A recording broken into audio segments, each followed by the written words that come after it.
The following is a Shaw TV Public Affairs presentation. Carole, James, and the BC NDP have been in the desert for 16 long years. They've seen the occasional oasis they thought they were going to win in 2013, and it turned out to be a mirage. Now they are oh so close to a refreshing drink of power, which is water in the desert, and I bet they can't wait to get there.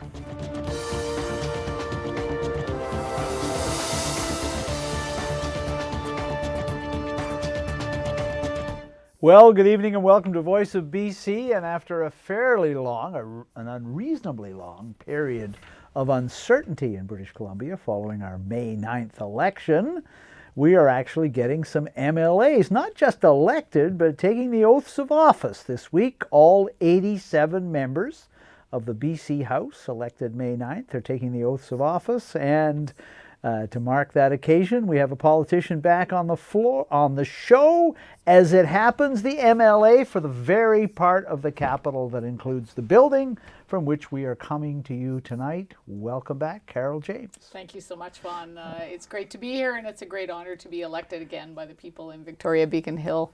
If people were watching your last appearance on the show, which was 5 weeks before the election, they heard you say the election is going to be very close, and then say it's going to be very tight, and then remind viewers in your own riding here that the first time you ran for office you lost by 28 votes, so they'd better get out. Well, you know, I really do believe that every vote counts, but I never could have imagined what we've been facing over these last few weeks. I don't think anyone could have written this kind of scenario and imagined that it would take the twists and turns that we've seen over the last while. It's not been the usual closure that you tend to get on election night. Usually you know if you've won or lost. Usually you know if your party is going to be opposition or government. And then you kind of settle in. You get ready for the swearing in, you open your office, you get back to work in opposition or government. But this kind of uncertainty and this kind of opportunity and excitement has been unprecedented, I think, for all of us. It's been tremendous for those of us in the speculative business, I can tell you that. There's almost no scenario is unthinkable at the moment. That's very true. It's been great for the press. And the other thing is, you know, when we went from social credit to the NDP in 1991, and when we went from the NDP to the Liberals in 2001, the entire handover took about 3 weeks because the election results were clear. But here we are, we're still, well, we finally found out the legislature is going to sit June 22nd. So do you have any sense what happens then? I don't. It's a Thursday, which is a bit odd because it's the end of the week. Usually when a session starts, you start at the beginning of the week. But this time we'll be starting on a Thursday. No one really has an idea. We'll come in. I expect then the issue of speaker will come up. I would certainly hope, and I'm always an optimist, that we will go through the process as the members of the legislature have the right to elect a speaker. And then we'll have a throne speech. And then what I'm not certain about, and I think that's really up to the government and determine where they want to head, is how many days of throne speech debate we'll have. Will they call a confidence motion quickly and not have any debate? I think all of that's still up in the air, and I'm sure the government's taking a look at all of those issues. Yeah, the House comes back with Christy Clark still Premier of British Columbia. She's already said that she expects to face and lose a confidence vote in the House. She has 43 members, and the combined opposition is 44. But you're right, we don't know what day that will happen on. And you mentioned the very first challenge. Normally, it's routine. The government nominates one of their members to serve as speaker. We don't even know that's going to happen yet. Well, we don't, and we've had some indication in the media that people have said that no one from the government side will put their name forward. There's been a lot of discussion about, you know, common practice and what would happen if the opposition had to elect a speaker. But, you know, I think we have to remember that common practice is the government puts one of their members up and that person then becomes speaker. And so I don't rule that out. I don't rule out that we'll go into the legislature, that we'll continue on, we'll elect a speaker and we'll go through the process. Because I think, you know, I'm sensing the weariness from the public out there. I think everyone was caught up in the excitement of the first few days and the close vote count and what was going going to happen. But now I'm getting people stopping me when I'm out in the neighborhood saying, when is it going to happen? When are we going to actually know who the government is? Certainly I get the question, when are you guys going to become government, and when are we going to be able to get on with dealing with all the issues that have to be dealt with? While we all get caught up in the rules and procedures, the public are still struggling out there. They're still looking for someone who's going to address the issues that they're facing, the issues of affordability and the challenges and cuts in services and supports, the fentanyl crisis. There's a long list that are on the top of their list. And I can tell you procedures and who's going to be speaker in the legislature aren't at the top of the list for most of the public. So I think they're getting weary, and my hope is that we move this process along so we can see a determination, make sure what's going to happen happens, and then, as you said, move into the transition of government, because that in itself is a huge task. And we haven't been able to do any of that kind of planning, as we shouldn't. We're not government yet, but that's going to take some time as well. I'll get to that in a minute. If the Liberals don't put up one of their own as Speaker, will the NDP put up one of your members? I'm not going to speculate at this point about what could happen. I'm hopeful, as I said, optimistic that we're going to see what usually happens as common practice. Someone from the government side will step up and we'll get on with the session. So we'll talk about the transition issue too, because it's very unusual. So when there's an election, the public service of British Columbia goes into what's called caretaker mode during the actual 4 weeks of the campaign. But one of the things they do then is they read the platforms of the opposition parties, because those parties may become government. And they began to look at the job of, okay, what would the opposition needed to know if, the New Democrats have said, for example, that they would abolish tolls on the two bridges in the Lower Mainland. So somebody in the Highways Ministry would have produced some briefing notes on that so the government can get up to speed. Normally, again, in transition, the morning after the election, we know who's the government. So the discussions begin immediately between if it's a change of government, the outgoing premier, the incoming premier. When do you want to take the oath of office? 2 weeks is normal. That's right. And then they start handing over the briefing books so that when the new premier swears in his or her cabinet, they start to already know the issues. That's right. None of that has happened. No, and can't happen until we know who's going to be government, until we go through that process. And so, that's caused anxiousness, as you can imagine. There's anxiety about getting in. I know, living in Victoria, we probably have more of a connection with the civil service than most. And I know we have a very good nonpartisan civil service that is doing exactly that kind of work. I have no doubt that when the turnover happens, that the civil service will have those briefing binders ready. It'll be a lot of catch up for new ministers, but I think the work will be done. They'll have the briefing binders ready. They will have examined both parties' platforms. They will have taken a look at doing the work that's necessary. So I'm confident that kind of work will be going on and will be ready for the change in government. But certainly it's not the usual time period. This has taken much longer, and I think that's what the public's getting anxious about. BCTF and the school trustees have also, and some school boards have pointed out a problem. The normal end of the fiscal year for a school district, and you were a school district chair, is the end of June.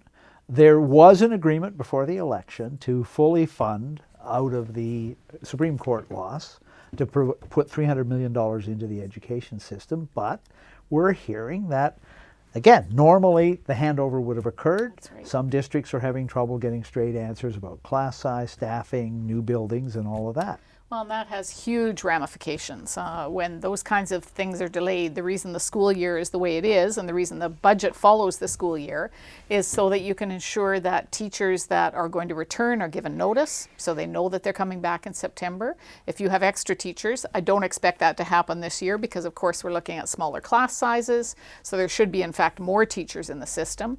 But you have to go through all that staffing process. You also have to look at your enrollment. You have to take a look at enrollment numbers and determine where you have enough teachers and enough classrooms, and portables have to be moved in if you've got those challenges. So to leave it this late is going to have some real impact on school districts, and I know they're anxious for this to be resolved as well, so that we can get on with doing the job of making sure those resources go to the school districts.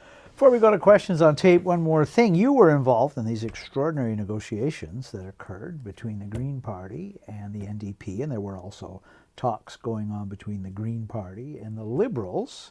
So from your point of view in the NDP, how did that unfold?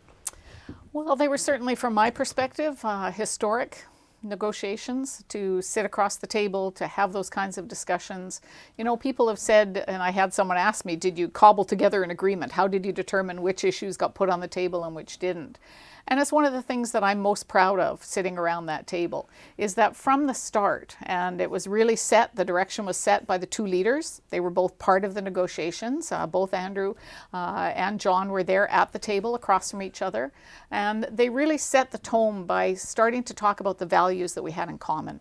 So we didn't actually get into the specifics around individual programs. We started talking about what we felt was necessary for the people of this province and to address the challenges that those people were facing.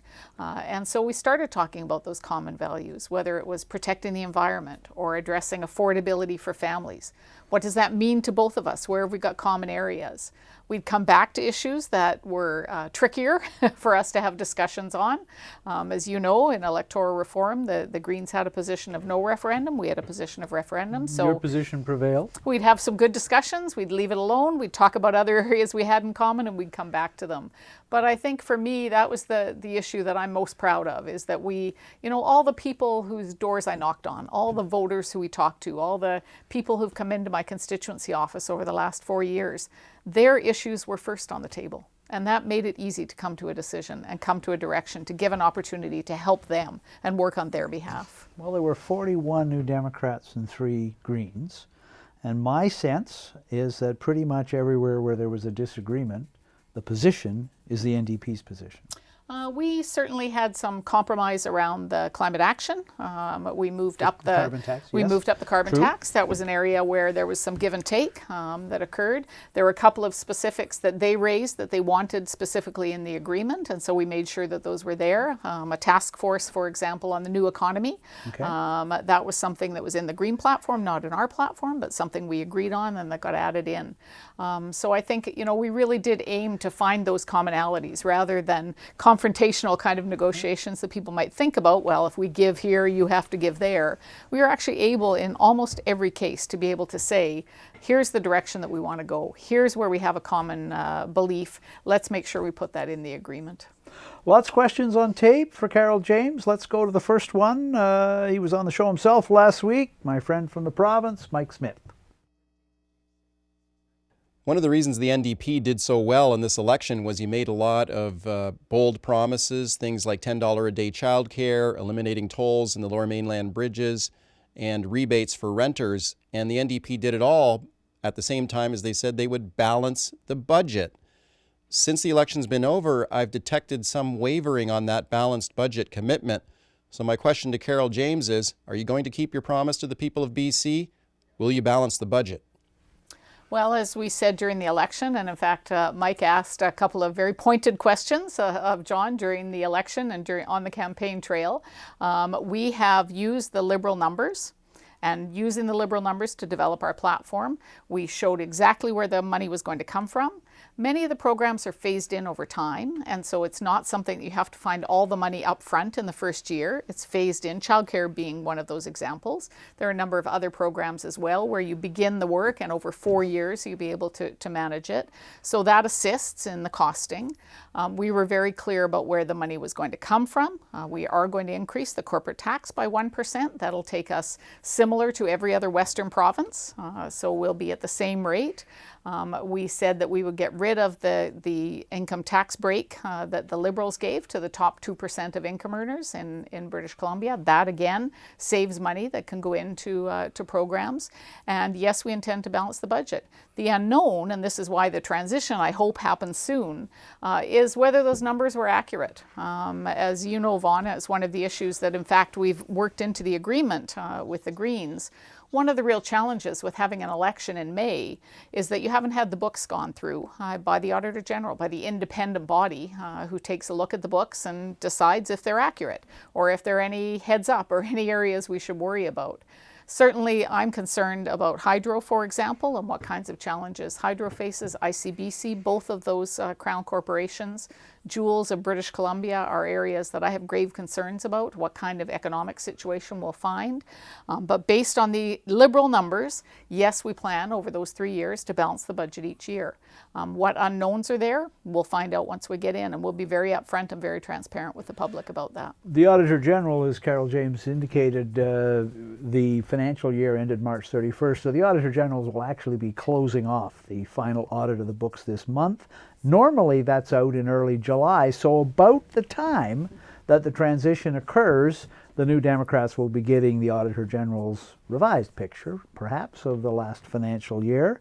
And that's part of the reason people have said move the election to the fall. To the fall, which is what you're going to do. That's There's right. a question coming up on the show, but that you can preview the answer. Great. And I'll tell you folks as well, she would never, of course, let on that there's any truth to this. The rumor around the Capitol is that Carole James will be the finance minister in the new government, but that's up to the Premier. Here to serve the Premier in whatever capacity they wish me to serve in. Yeah, yeah. Second question from Binder Sajan. Here she is. Well, Carole, your party won a lot of seats in Metro Vancouver and, of course, on Vancouver Island. How will you reach out to people in other parts of the province and assure them that you can represent their interests as well? I think that's a very important question, because if you look at the electoral map, in fact, there is a divide. There is a divide in British Columbia. Most people who live in the north would tell you there's always been a divide in British Columbia, that it's not anything new. But now the electoral map is showing that, I think, in a clearer way than we've seen before. So it is going to be important. We do have members in the Kootenays. As you know, we do have members in the north and the north coast. They're going to be critical in making sure that we include their personal views of living in those areas and those regions. But I think, people know when John was on the campaign trail, when he was talking to British Columbians, he wasn't only talking about issues that matter to people in the Lower Mainland on the island. John was talking about jobs. He was talking about renewable energy. He was talking about opportunities to be able to expand economic growth in other parts of the province. It's one of the real challenges we have with our economy in British Columbia. If you take a look at the jobs that have been created over the last number of years, they're almost all in the Lower Mainland and southern Vancouver Island. That's where the jobs have been concentrated. So we haven't done a good job, and the BC Liberals have not done a good job in this province of providing job opportunities across BC, of making sure that every region benefits. Forestry and revitalizing the forest industry was a huge part of our platform. We've talked about, in fact, looking at a capital plan, whether it's portables in Surrey or whether it's hospitals or whether it's other buildings, actually looking at priority for manufactured wood and the manufactured wood industry here in British Columbia, which would give a chance for those raw logs to actually stay in BC, to be utilized as a product, and to be able to expand the forest industry and keep those resources and those jobs right here in British Columbia. So I think there's some very exciting opportunities, and it will be critical to make sure that we're staying connected with those regions where we don't have MLAs. I'm imagining how restless it must be in the NDP caucus room waiting this long for what they anyway think is inevitable, and probably is, although it's weird though. It's still iffy, right? Like you were saying.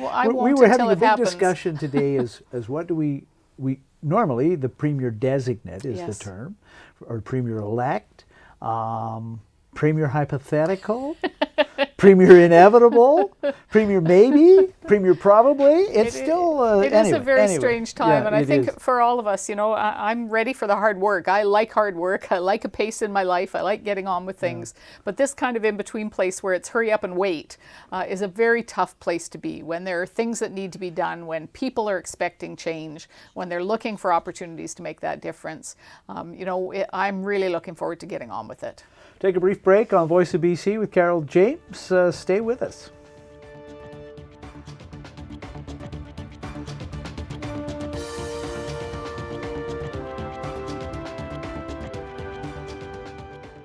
Well, for the second year in a row, BC led Canada in both economic growth and job creation in 2016. And through the first 4 or 5 months of 2017, the economic numbers continue to look pretty favorable. I do think, though, that with the arrival of a minority government scenario in Victoria, we may see the economy begin to slow.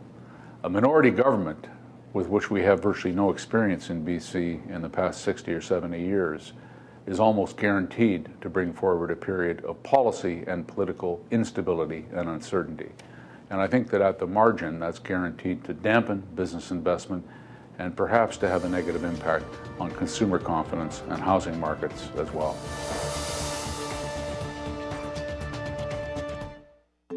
This is Isaac. He spends a lot of time in bed. He's always wanted a gaming system. His doctor told his mom and dad to reach out to Children's Wish. So they did. And then, one day, Children's Wish made his wish come true. Now, he's more connected online with friends and family. There are more ways to connect with us at Voice of BC. Email us at vobc@shaw.ca. Follow us on Twitter at Voice of BC. Or like us on Facebook at facebook.com/VOBC on Shaw TV.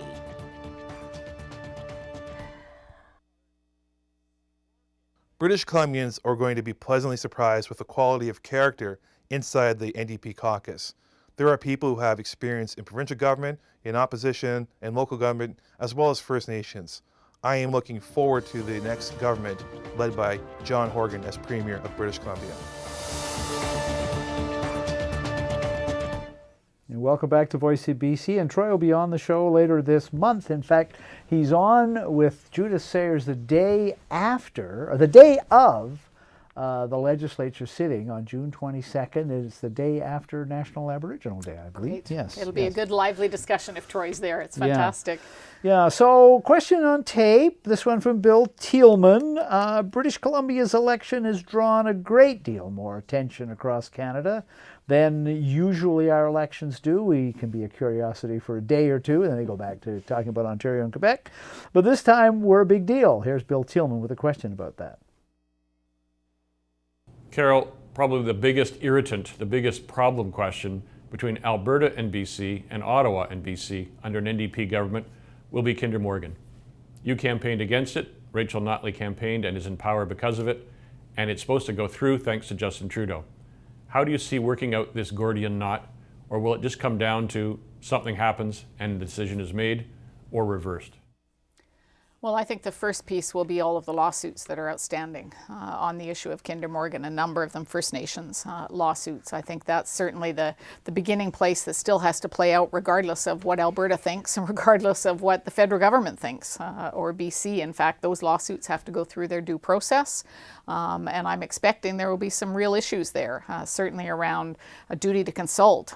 We have First Nations cases in place that relate to exactly that issue. And so I believe there's a lot of steps that still have to be taken. And I expect, as John has said often, he and Rachel are friends, and we agree to disagree on this issue. Rachel is standing up for her province. We are standing up for our province, and we're going to continue to do that. So I think you've heard John say that we're going to use all the tools in the toolbox, First Nations lawsuits being one of them. Opportunities to be able to take a look at permitting and all those kinds of things are still to come, but I think those are the pieces that we'll be beginning with. Globe and Mail newspaper had a national newspaper type editorial this week saying this is no way to run a country, that all of the constitutional power on this issue is in the hands of the federal government. Interprovincial projects like pipelines are federal, the ports are federal, the coast is federal. They don't seem to think the provincial government's got any right to block this. Well, I think they're completely forgetting the First Nations piece in particular. That is the one for me that stands out in all of this issue. This isn't simply a federal government issue. This isn't simply in the national interest.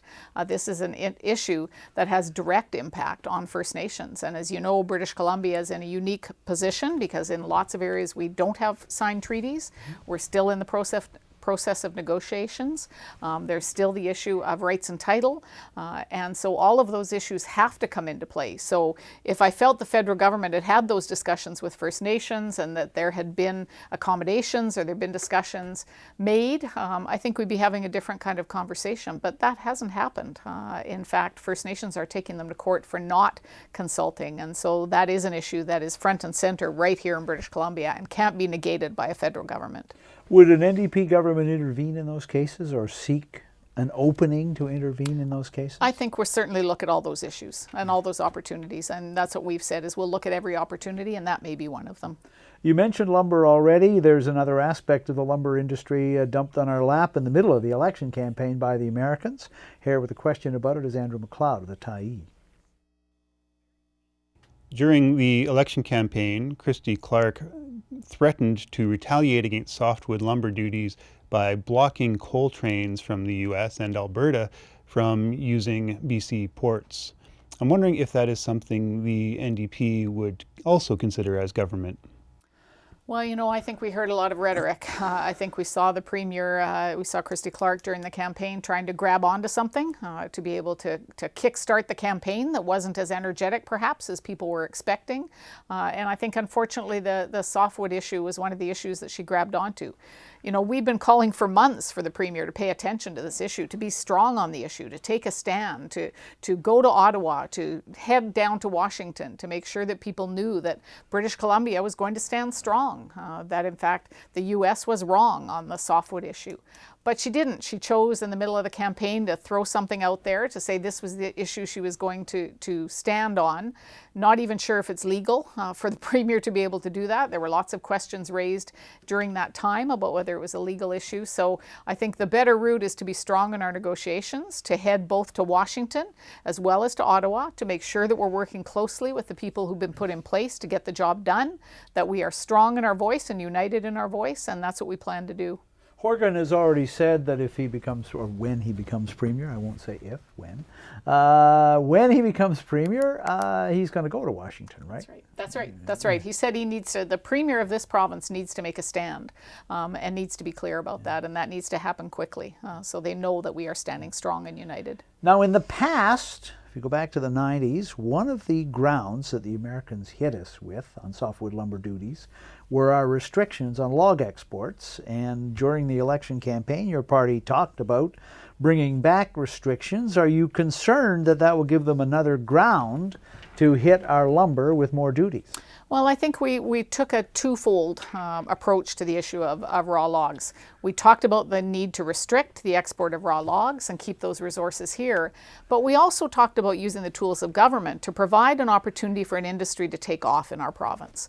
Because if we're actually able to utilize that wood here in British Columbia, actually able to provide opportunities for manufacturing, for new jobs, then it doesn't become an issue. Then people won't be looking to export those logs because they'll be using them to create jobs right here in BC and to build with wood, as we know can be done.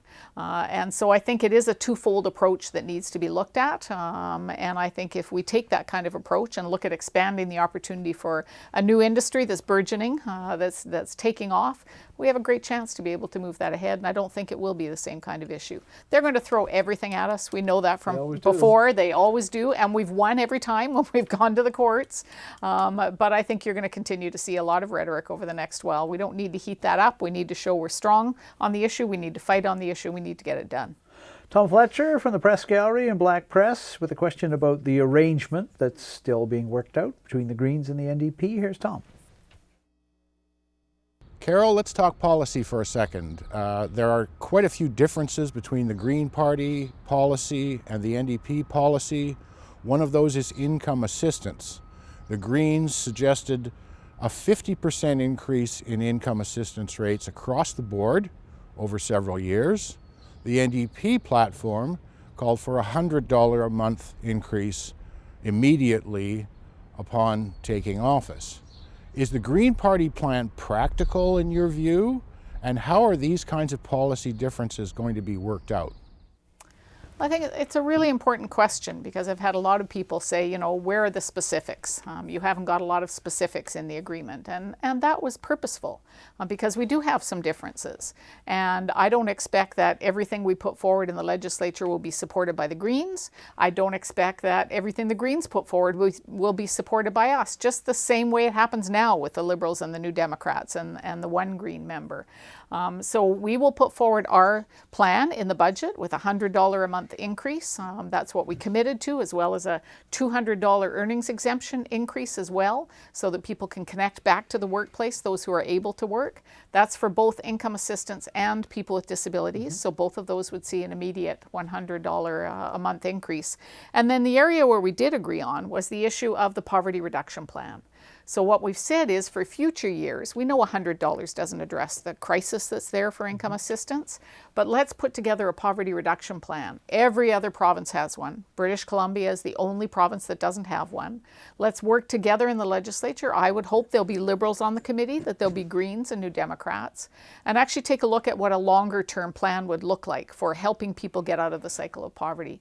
That means taking a look at everything from income assistance rates, but as well housing. The issues of how much people are getting clawed back in various benefits, what they're able to earn. So let's take a look at the whole picture. Let's look at how we get people out of the cycle of poverty. And that's where we were able, again, to find the common value. So we'll put forward our $100 a month. I expect that'll be supported because the Greens also want to see an increase in income assistance. And then let's put a poverty plan together so that we can look at what we do for the next 3 years. And you'll see that kind of approach with a number of the pieces that are in here. One of the fundamentals of the agreement is, and in fact, perhaps the fundamental, is the Greens have agreed to support NDP budgets for 4 years. So you've agreed to consult them. Yep. You've also indicated that what's in the NDP platform will be in the budget. So your party campaigned to get rid of tolls, that'll be in the budget. That's right. The Greens don't agree with that. They can speak against it, but they still have to vote for that budget. That's fundamental. It is. If they don't, there is no government. You fall. Right. That's right. That's the confidence. When people hear us talk about confidence motions, those are the confidence motions, which are spending motions that come forward with budget and supply bills that give, again, government the ability to have money to be able to spend on the programs and services. The Greens have agreed they will support us as long as the agreement's in place, and we're continuing to work in good faith together. They will support us on those motions, and we will support the agenda that we've laid out together. And that provides an opportunity for a stable government. You know, I understand the worries in Jock's comments about, you know, will this cause instability for the economy? And I understand people's concerns, but there's so much incentive to make this work, so much opportunity to be able to show people that, in fact, minority governments can work, that we can actually work together across party lines in the legislature. You know, I ran to be leader of this party back in 2003 to be able to do politics differently. And here we have a chance, because of putting aside differences and sitting across that table and two incredibly strong leaders who were able to get us there, to be able to do that differently and show people that things can be done differently and that we can work on their behalf. And what an incredibly exciting opportunity in the legislature. And I think there'll be lots of skeptics and there'll be lots of hard work. I'm not Pollyanna. I don't underestimate the challenge it's going to be, the hard work that's going to need to be done, the disagreements that are going to occur along the way. But I think if we come back again to the principles of governing on behalf of the public of British Columbia, I think we can to get this done, and I think we'll surprise some people. And it's been said that the toughest day in government is better than the happiest day in opposition. Yes, I've heard that. To do stuff. John Horgan was in Vancouver this week, again, previewing some of the things that he hopes to do when all this is sorted out. Here with a question about that is Rob Shaw. Carole, one of the biggest promises in the election campaign was for $10 a day childcare. When I look at the agreement between the NDP and the Greens, it's not specifically mentioned anymore. So can you tell us, is $10 a day childcare actually happening? When is it going to happen? And have you changed the position on that since the election? So Horgan laid out some targets this week, right? He did. And in fact, the implementation plan has been laid out by the Child Care Advocates of British Columbia.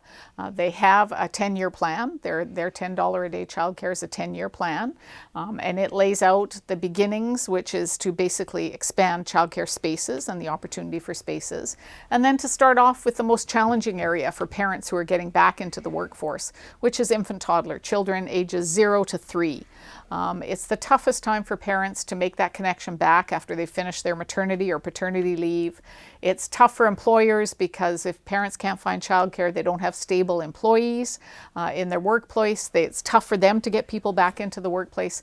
And it's the most expensive. Parents are paying more in childcare per month than they are in their mortgage. In Vancouver, you can be paying $1,200, $1,400 a month for one child, 0 to 3. So that's where we'll begin the $10 a day. And then low-income families will be next. And then we'll look at phasing in over the coming years. And that makes it both cost-effective. It lets parents know that there's some certainty coming. It provides the spaces so that we're not opening up the $10 a day without any spaces there, which will just frustrate parents. It makes sure it's quality, because you then give an opportunity for people to be trained up so that you've got well-trained, well-qualified early childhood educators in childcare. And you know, if you look at the basics of a school system, that's really what we're looking at building here, is an opportunity for childcare to be quality, to provide effectiveness, to be affordable for families, and to be accessible for families. And you know, what could be more important than investing in the early years? Almost 20 years ago, as a public servant, you started working on a child care plan. So you're going to see it come to fruition. I certainly hope so. Late 1990s, right? It was 1999, and the government, 98, 99, and the government of the day was moving with before and after school care and implementing. I went through the process. I always say it was the dream job for a civil servant. I had the opportunity to have a budget, to have a piece of legislation to develop and write, a huge consultation around the province to be able to do, and to actually see that legislation come to fruition. It was quite an experience. And the catch is you're going to get to do it 20 years later. So I certainly hope so. I certainly hope so. It's fascinating, like how long it takes some things. Andrew McLeod of the Tyee, another question about something that was in the platform and that's coming. Andrew has an angle on it that I hadn't considered before. Here he is. As you know, the NDP promised to eliminate medical service plan premiums. You also no doubt know that that program has a lot of people who work for it who happen to be BCG EU members. I'm wondering what's going to happen to those jobs. So the administrative costs associated with it is like $85–90 million. So there must be a bunch of people that work there. There are, and in fact, the program is broader than simply MSP. It is also debt collection and a number of other areas of government. So it doesn't mean that there won't be any work for anyone, because in fact, a number of those debt collections processes still continue. And it's part of the reason that we said that you need to put in place an expert, a panel of experts who can take a look and give the best implementation plan over 4 years. So we did not commit to getting rid of MSP premiums in the first year. We'll keep the government's existing cut that's going to happen. So the government was going to reduce people's MSP premiums if you make under 100,000, 150,000. And that cut will remain so that people will still see the benefit. But then over the next 3.5 years, we'll develop that implementation plan, because the complexity that Andrew talked about when it comes to employees, there's also issues of employer-employee contracts that are in place where an employer is actually paying for the medical service premiums. What happens to those contracts? How does business contribute? If you take a look at Ontario, there's a model in Ontario where there's both a payroll tax as well as income tax as well as other systems. So we wanted to say, let's learn. Every other province has done this. This isn't something brand new we're creating in British Columbia. We're the only ones left with the MSP premiums. It's a bureaucratic nightmare. Anyone who has changed jobs, was having them paid by their employer and now has to pay them themselves, knows the nightmare of trying to get through to that system and making sure that you get back on your medical benefits. Surely there's an easier way that will save resources, will get rid of that bureaucracy and that difficulty of people changing jobs, and will save people money, will create affordability, and that's what we plan to do. And Weaver's proposal to roll it in the tax system will be one of the ones you'll consider? Everything will be on the table. We won't rule anything out. It'll be up to the experts to take a look at lessons learned from other places and look at what the best implementation plan is. Bill Thielman with a question about a source of considerable anxiety in a government town where many people work for the government and many people know someone who does. Here's Bill. Carole, there are probably 500 or more order in council appointments. Those are political appointments made by the Premier and her cabinet to key positions, from staff to boards and commissions, all sorts of things that are very important to the province. How will an NDP government with Green backing deal with those appointments? Will there be wholesale change, slow change? And how will you make sure that people who are in positions of power don't exercise that power in a way which is contrary to the NDP platform? So you've got political staffers in ministers' offices and so forth, but then you've got deputy ministers and I guess assistant deputy ministers who, some of them are career public servants, some of them have come from outside. You've promised to consult the Greens on any changes in senior public service. That's right. And I think the other place that the bill was talking about as well is all the agencies, boards, and commissions that also have government appointees Crown on them. Corporation heads. That's right. Crown Corporation boards of directors. Exactly. And so all of that will be part of the transition. Obviously, we're not there. So when that occurs, that will be part of the transition. And the agreement does say that the opportunity will be there for the Greens to put forward names and people with expertise that they would like to see in various positions. If they have great ideas, we'll welcome good ideas from anyone, including the Liberals, if there are people there. So I expect that process will occur, but it won't be anything that will be looked at until after transition time starts. And we have a merit commissioner who's an officer of the legislature picked by both parties who you can complain to if you think someone's gotten promoted into a job that you have merit and they didn't. That's that right. will still be in place too. That will be in place for the civil service. So that's a little bit different than the OICs. Cabinet, But yes, in the civil service there is a merit commissioner that you have the opportunity to be able to bring forward. Whether that is the best process, I think that's again a discussion for the civil service. Take a brief break on Voice of BC with Carole James. We will be back with one more segment.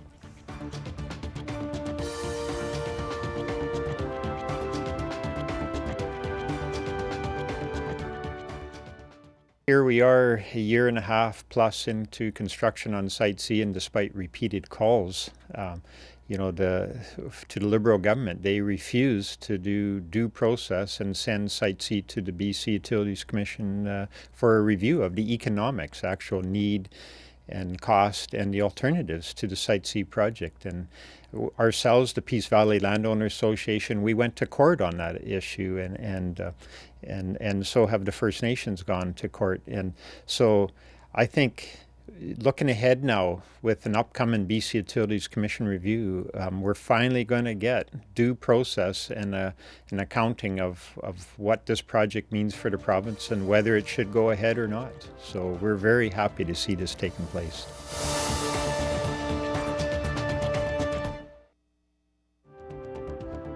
In all Shaw systems across BC, you can catch the encore presentation of this show on Sunday at 2 p.m. Possibility. It starts early, before we even know what it is. There's no best before date. It stays with us. When we're down, it shows up unannounced. But it doesn't happen by itself. Behind every changed life is someone who made it happen. Together, we are possibility.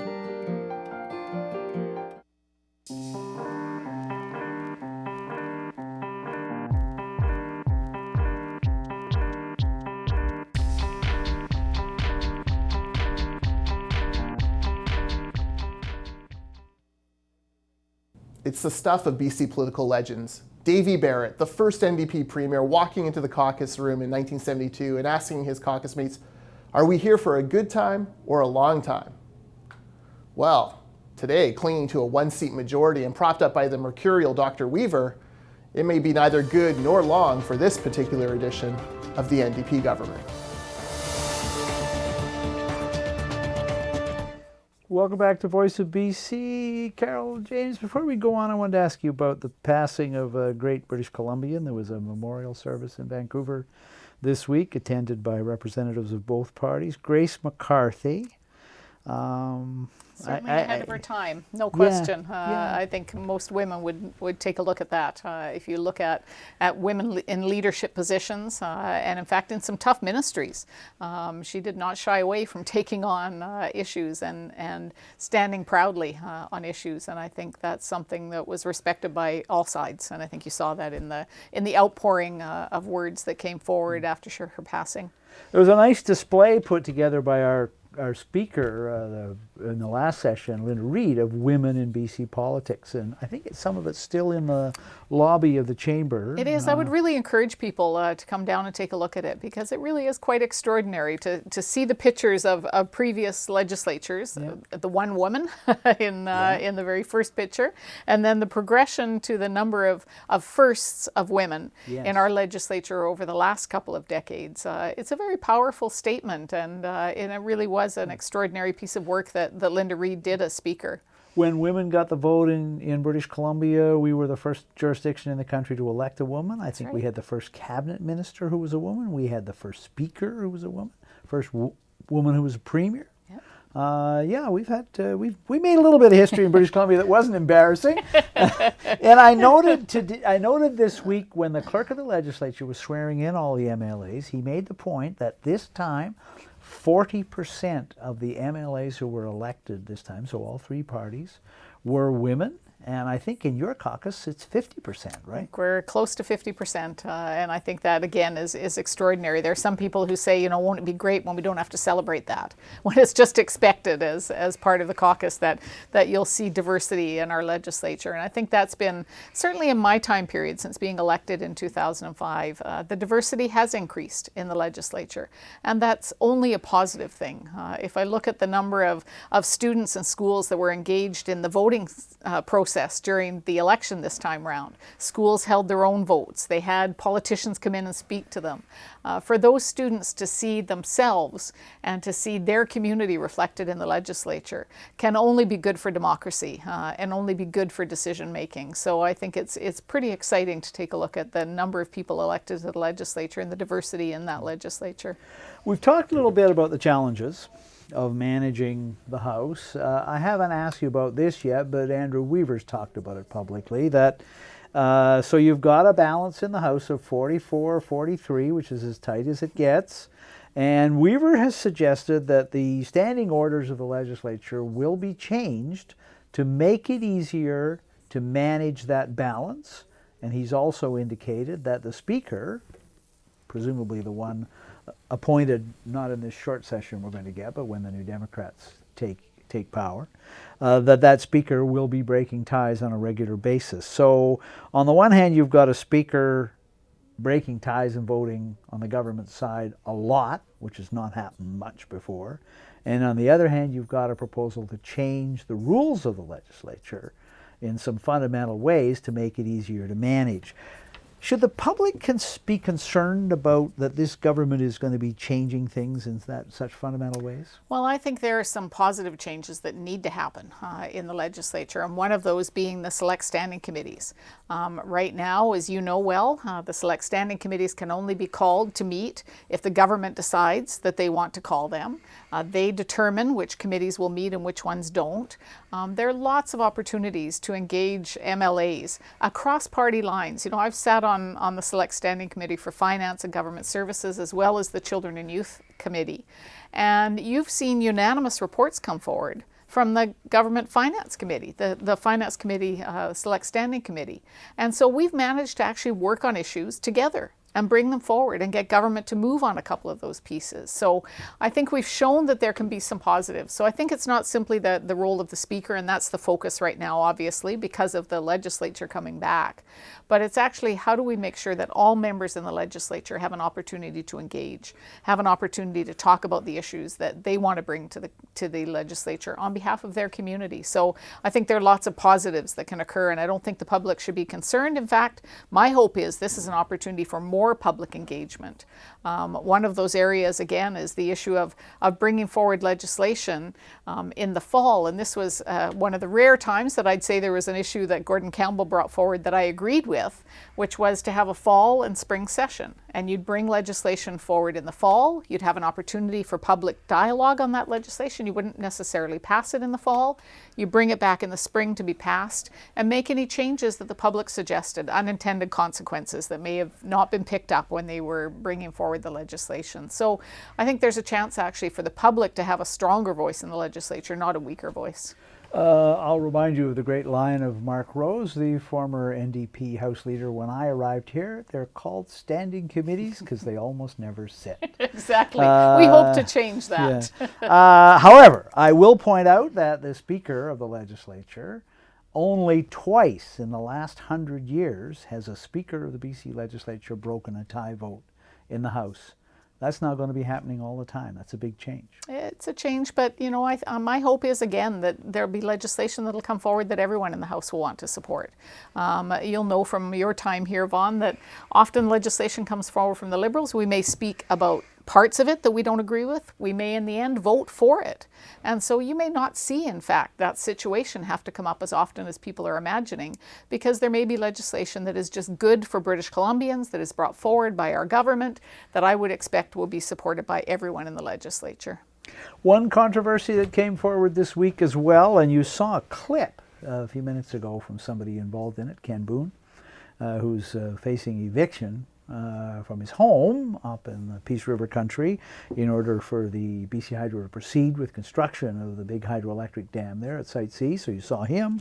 Here with a question about the Site C controversy, Jordan Bateman. The BC Liberals won the 4 provincial ridings closest to the Site C dam. In fact, people in that riding voted 10-1 for the BC Liberal over the NDP candidate. And yet the Green NDP caucus, mainly based 1,200 kilometers away on Vancouver Island, seems to be stacking the deck with the BCUC to try to stop Site C and put more than 2,000 people out of work. How do you justify that when your power base is so far away from the people actually doing the work on Site C today? Well, I think the first thing that I'd say to Jordan would be that I would expect everyone, including himself, would care about making sure that public tax dollars are spent wisely.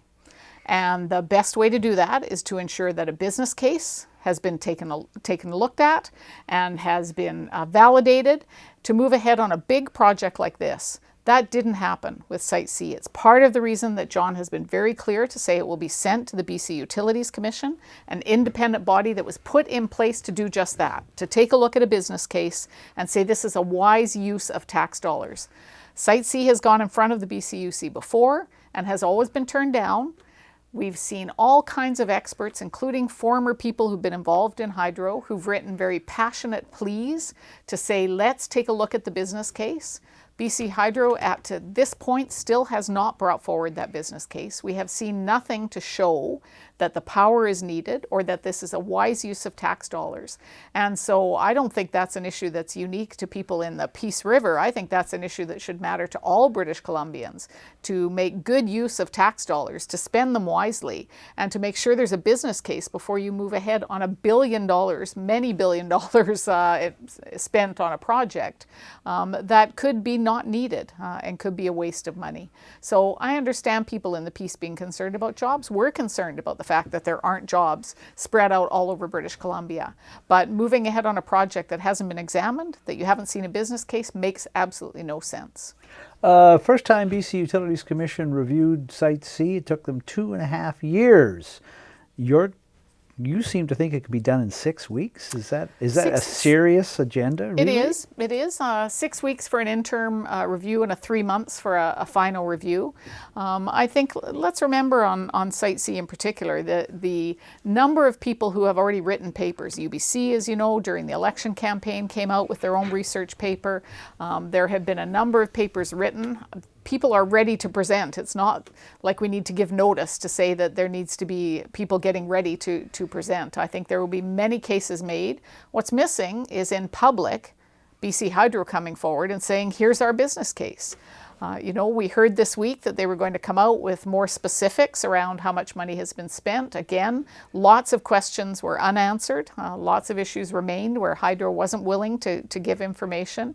So I think Hydro really at this point is the one who needs to come forward with the business case. And if they come to BC Utilities Commission and say we have no business case, that says everything. That says absolutely everything. They have spent, however, according to the numbers we were given this week, $1.75 billion already, and they're spending at the rate of about $50 million a month. Isn't it a little late in the day to be stopping it at this point? That's why we have to take a look. That's why it has to be independently reviewed. I mean, if the project is continuing to escalate to $8 to $9 billion, if there is no business case, it still makes good economic sense to not spend the additional billions of dollars. But I think, again, that's why we need an independent review. This has been a political football. We know that. Let's make sure that we build back public confidence in public projects, in the use of their tax dollars, and let's get the BC Utilities Commission to take a look.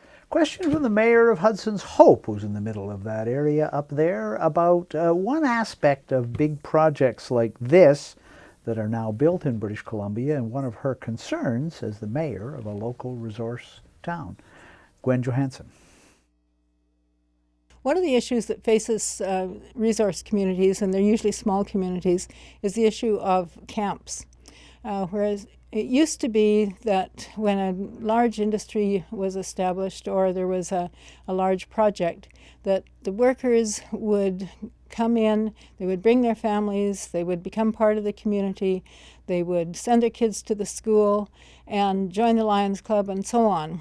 What we're finding now, though, is that with the advent of these camps, the workers tend to leave their families at some established residence that they already have. They come in, they work for 2 to 3 weeks on a shift, and then they leave. And so they don't become part of the community, they don't have their families there, they don't have their kids in school, and so on. And that's a real loss to the resource communities because we don't have the resident workforce there anymore.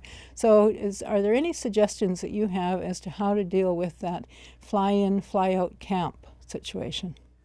If you go to Site C and tour it as I did, there is in the center of the site a giant state-of-the-art work camp. Mm-hmm. Beautiful facility, but the people that are working there are not living and working in Fort St. John. That's right, and I saw this, of course, in Mackenzie as well, when Mackenzie's mill shut down and people were heading to Fort McMurray during that time period. And what you heard from the mayor, just as you heard from Gwen here, was that the communities all of a sudden lost their hockey teams.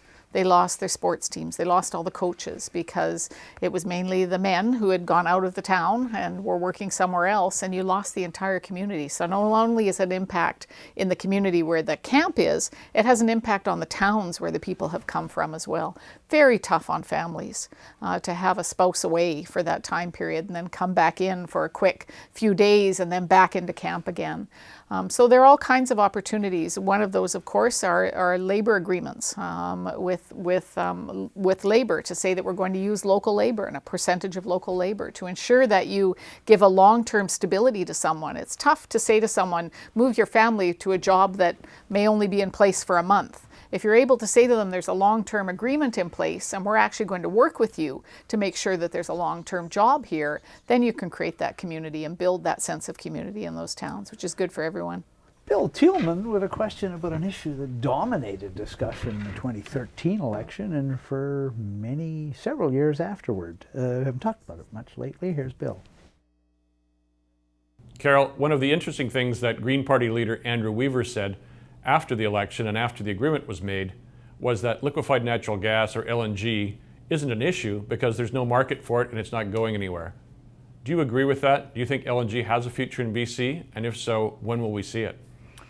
Well, certainly the business case is a tough one right now, and I think the companies have been very upfront about that. If you take a look at the price does not match putting forward the kind of investment that companies need to be able to move on LNG. They can get markets in other places, they can get a price difference in other places, so I think there's some real challenges in the market. But as you know, we have said that if LNG meets the conditions that we have in place, that of course we'll support it. And in fact, it can be an industry that could keep British Columbia going, but has to meet the conditions, and I think the market is pretty challenging, and that's why you haven't seen the final investment decisions being made yet.